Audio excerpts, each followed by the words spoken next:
James, Summary and Review. I read James by Percival Everett. Having been a fan of Huckleberry Finn, I was anxious to read this book. I watched American Fiction and learned that it was based on Everett's novel Erasure, so I think that is when this came on my radar. It follows the same events of the Mark Twain novel that I read as a child and that I recently reread to my kids. I remember really liking Jim's character when I was a kid, and I responded to how good he was to Huckleberry as a friend and traveling companion. James pretends to not be able to read or write. He narrates in sophisticated English, but speaks to white people in the diction written by Twain.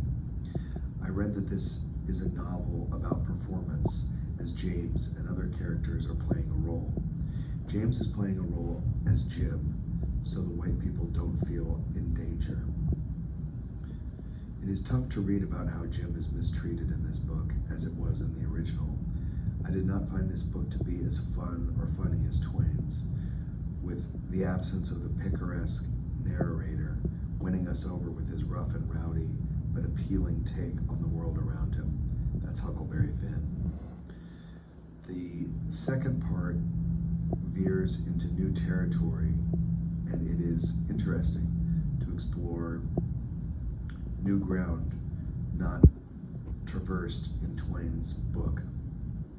So overall, having read Percival Everett's book, James, I think it is worth a read and interesting to explore, but is not the classic of literature that the original was.